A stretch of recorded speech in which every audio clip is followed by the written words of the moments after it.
capítulo 2. Vamos estar lendo alguns versículos a partir do 5. Em seguida vamos dar uma explanada. Vamos deixar Deus trabalhar, amém? Todos encontraram? Diga amém. Se você não encontrou, diga misericórdia. Peça ajuda para o seu vizinho que ele vai te ajudar aí, tá bom? O irmão que estiver do lado da irmã, dá uma ajuda para ela. E vamos todos fazer a leitura por igual. Então nós agilizamos aqui e terminamos no horário. Aleluia, Jesus. Aleluia, Deus.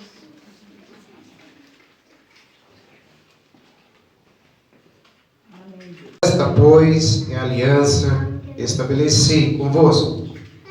Quando deixaste o Egito, o meu Espírito está presente entre todos vós. Glória a Deus, aleluia. Não temas, pois assim prometi, Deus dos exércitos, muito em breve farei tremer os céus e a terra e o mar e toda a terra seca. Farei com que as nações estremeçam, e eis que elas trarão para cá os seus tesouros. Encherei esta casa com glória, assegura o Senhor dos exércitos. Glória a Deus. Vamos mais adiante. Porquanto toda prata e todo ouro a mim pertence, afirma Deus. Portanto, o esplendor deste novo templo será ainda maior do que a glória do antigo, declara o Senhor dos exércitos. E neste lugar firmarei o meu. A paz garante Deus. Amém? Pode tomar os seus assentos. Louvado seja Irmãos, essa palavra me chamou um pouco a atenção e confesso à igreja que eu fiquei 3 dias brigando com esse texto para me tirar um algo um tanto diferente e vim falar um pouco sobre o povo de Israel, sobre a desobediência daquele povo hebreu que mais uma vez desobedeceu à vontade de Deus. Pela segunda vez podemos colocar, eles desobedeceram a ordem que Deus deu e pagaram caro por isso. Mas entendemos que lá na frente, quando Deus disse, agora eu vou colocar a mão e eu quero ver o que vai dar. Aí aquele povo agora colocou a mão na consciência e começaram a fazer a coisa certa. Mas antes disso, Deus precisou tomar e usar um profeta chamado... Quem me responde, igreja? Eu quero que você trabalhe comigo.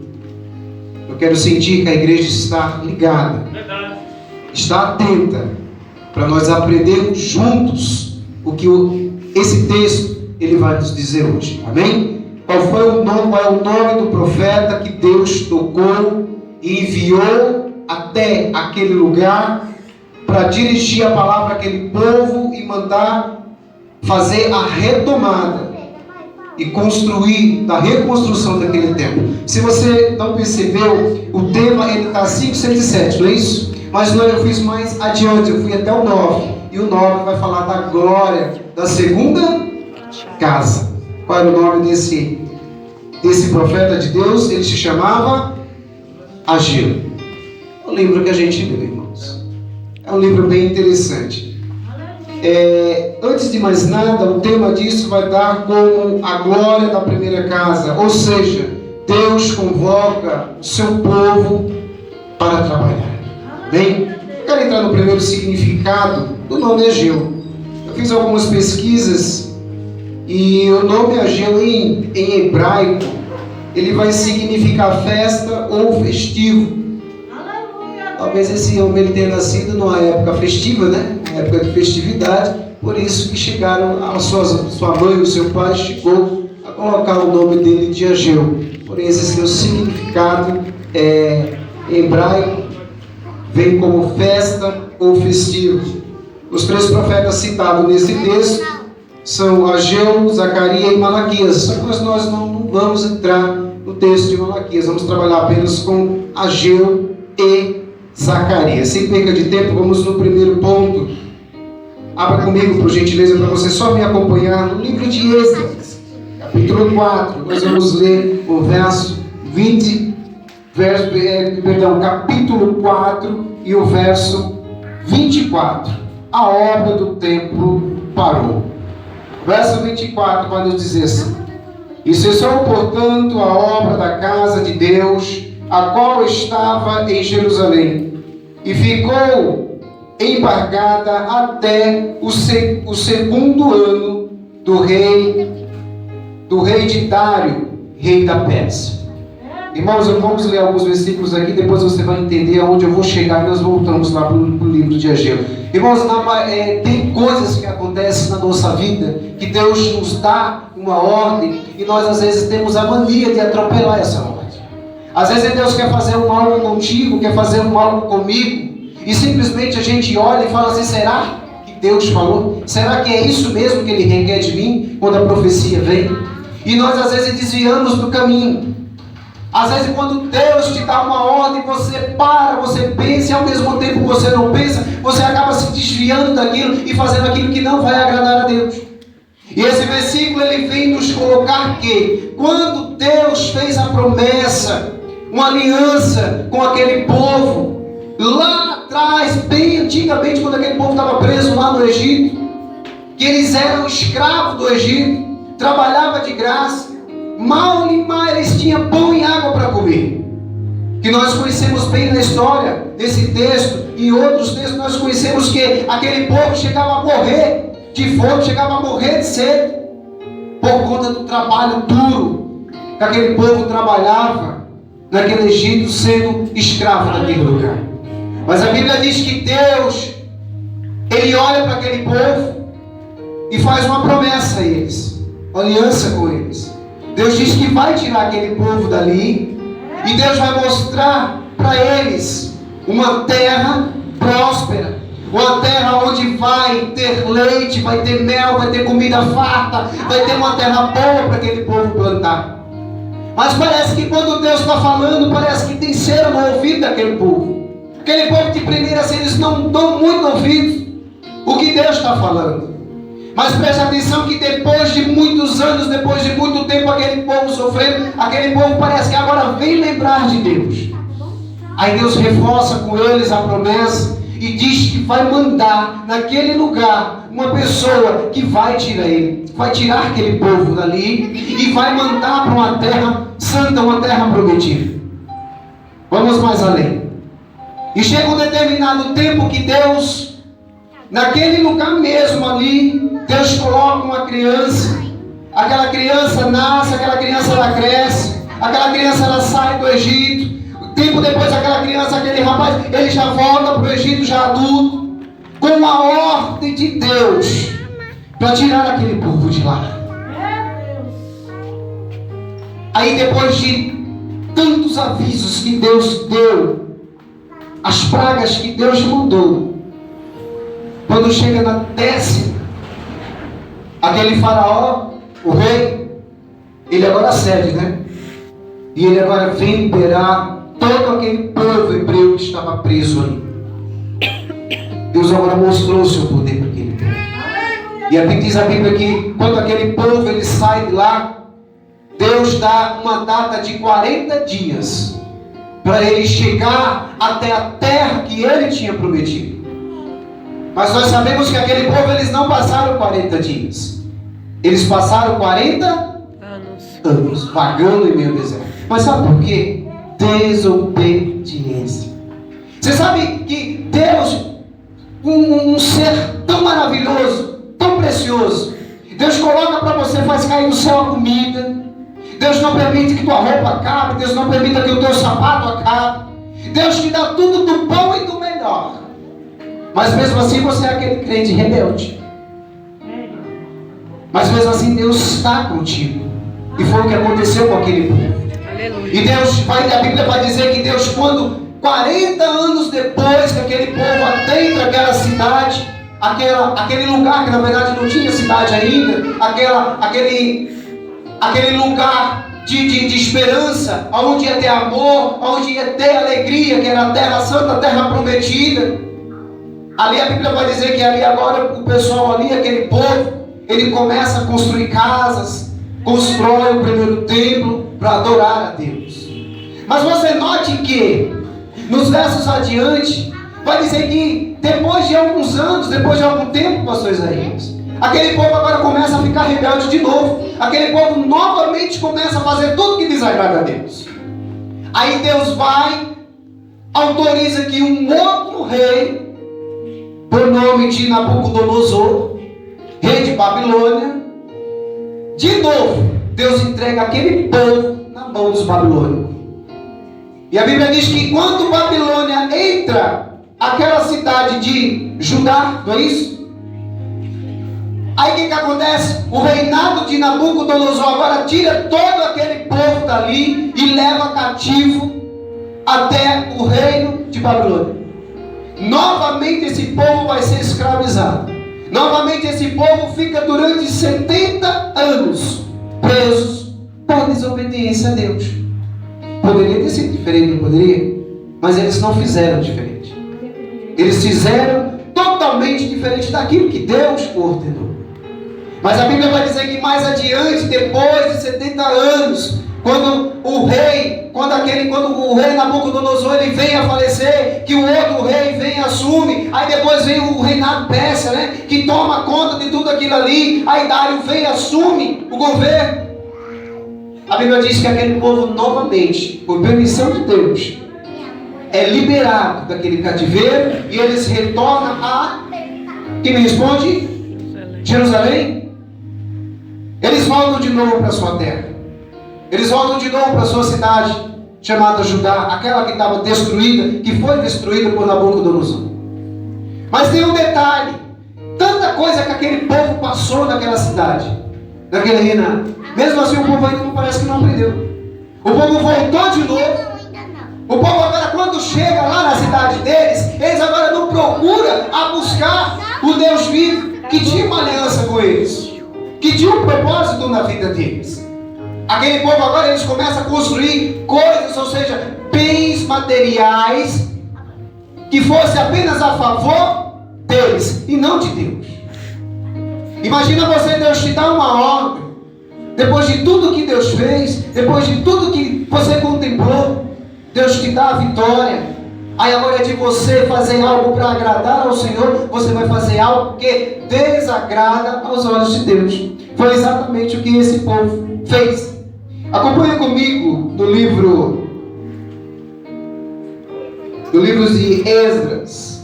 Vamos agora para o capítulo 5, verso 1. Ora, os profetas Ageu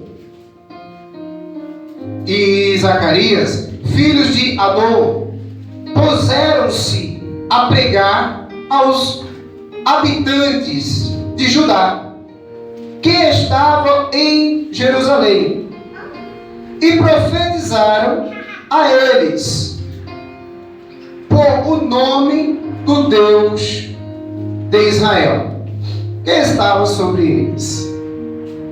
Irmãos, observe que quando aquele povo voltou para Judá, aquele povo aparentemente eles não foram na intenção de reconstruir a vida deles, mas em primeiro lugar reerguer o templo do Senhor. Imagina você crente, você é evangélico, você simplesmente diz que é crente, diz que é evangélico, mas você não busca dentro da congregação. Tem pessoas que acham que ser crente é congregar em casa. Tem pessoas que acham que dizer assim, eu sou servo de Deus, é somente, simplesmente pega, lê a Bíblia, 1, 2, 3 versículos, canta um hino em casa, e diz, eu vou congregar em casa. Não dá certo congregar na congregação. Você vai ver o que a Bíblia vai dizer mais adiante. Nós precisamos estar dentro do templo do Senhor. Nós precisamos estar lado a lado com nossos irmãos, fazendo a vontade de Deus. E aquele povo não estava fazendo isso. Sabe por quê? Porque a Bíblia vai dizer que primeiro, eles foram buscar primeiro a eles. Depois, eles até tentaram reconstruir o templo. Mas chegou um certo momento, né, pastor Zé, que eles pararam. Por algum momento chegou alguém e disse para eles: vamos parar essa obra. Não há necessidade de continuar com essa construção agora. Vamos parar. Então o que aconteceu? O povo, como já estava engajado numa coisa meia que descontrária, que não estava agradando muito a Deus, aquele crente preguiçoso, aquele crente que diz assim: hoje eu não sei se eu vou para a igreja, amanhã eu estou com uma preguiça hoje. Sabe aquele crente domingueiro que só vai na igreja no domingo? Era mais ou menos isso. Aí o que acontece? Deus tem que usar profetas para ir até aquele lugar, para falar de novo para eles. Vamos fazer a retomada e vamos reconstruir primeiro o templo de Deus, e não atrair riquezas primeiro para nós. Façamos primeiro a vontade do Senhor e depois façamos a vontade nossa. Acompanhe comigo, ainda no capítulo 6 de Esdras. Vamos lá para os versos 14 e 15. Em seguida vamos voltar para o nosso tempo. O verso 14 vai nos dizer assim, dessa maneira, os líderes dos judeus, continuaram a construir,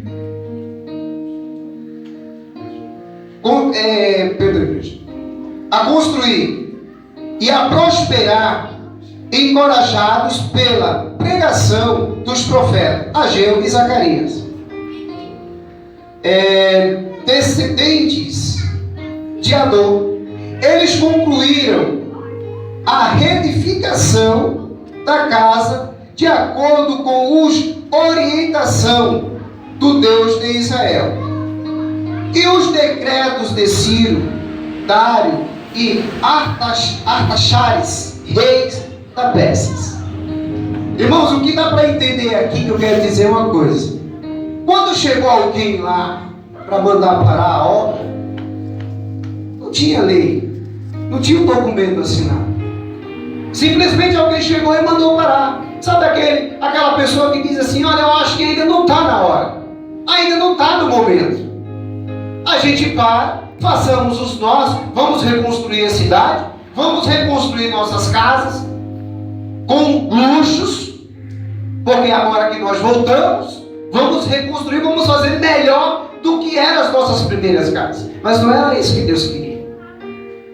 Aí agora o profeta ele tem que chegar até aquele lugar e mandar primeiro retomar a construção, primeiro do templo de Deus, fazer primeiro a vontade de Deus e depois a vontade do homem.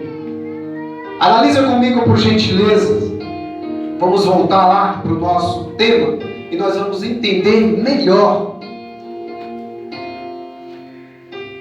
esse texto. Acompanhe comigo, por gentileza, Ageu 1, capítulo 2 e 3, e vamos adiante. No capítulo 1, versículo 2, vai dizer assim: assim diz o Senhor dos Exércitos, esse povo murmura, não chegou ainda o momento certo, o tempo para se reconstruir a casa de Deus. Presta atenção no que o povo está falando e vamos ver o que Deus vai dizer aqui. Por este motivo, a palavra do Senhor foi uma vez mais comunicada por meio do seu profeta Ageu, dizendo: porventura é tempo de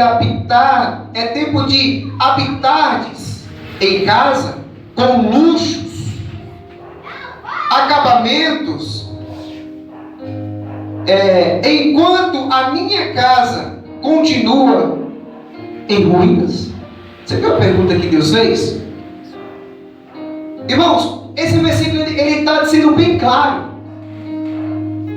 Deus usa o profeta e pergunta: olha, porventura vocês podem, quer dizer que vocês podem construir primeiro a casa de vocês. Vocês colocam, põem umas casas de ouro, de prata, de bronze, faz tudo da melhor qualidade para vocês. E a casa de Deus, como é que fica? Sabe uma coisa que eu aprendi hoje? Tem muito crente dentro da igreja, isso não é direto, entende, tá, irmãos? Pelo amor de Deus. Tem muitos cristãos hoje dentro da igreja que ele não se importa muito com o tempo. Tem muitas pessoas hoje que dizem evangélica que a vida dele é simplesmente isso aquela: eu vou para o meu trabalho, Terminando o meu trabalho, eu vou para a igreja cultuar. Terminou o culto, eu volto para minha casa. Não conta comigo mais para nada. Sabe aquele crente que quando o pastor precisa de você, pastor, hoje não vai dar. Irmão, amanhã dá para você ir lá comigo pintar uma parede lá que está manchada. Pastor, eu acho que amanhã eu não vou poder porque eu tenho compromisso. Sendo que ele não tem compromisso. Você entendeu o versículo 3 aqui? Deus estava vendo que aquele povo estava murmurando demais. Louvado seja Deus. O povo que não tinha compromisso, não queria compromisso.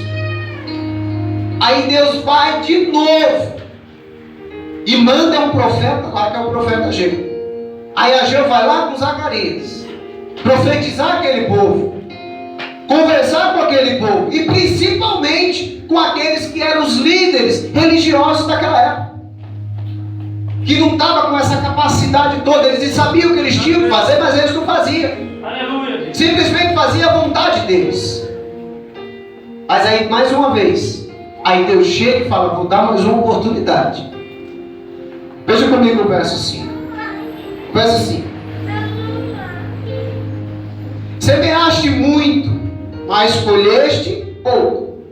Comeis, mas não vos satisfazei. Bebeis, mas não conseguis matar a sede. Vestimos, mas ninguém se sente aquecido e confortável. E o que recebe salário, recebe o para depositá-lo numa bolsa furada. Sabe o que esse versículo quer dizer? Tem pessoas que é assim, a vida dele é trabalhar para ele, a vida dele é fazer para ele, para Deus nada. Mas só que tem uma coisa, igreja, que a Bíblia está dizendo: quanto mais você faz, pensando só na tua prosperidade, tudo que tu está fazendo é em vão. Porque todo o dinheiro que é arrecadado do teu trabalho, que não é consagrado a Deus, que tu não usa nem um pouquinho para a casa do Senhor, você coloca no bolso furado. É isso que a Bíblia quer dizer, é isso que ela está nos dizendo.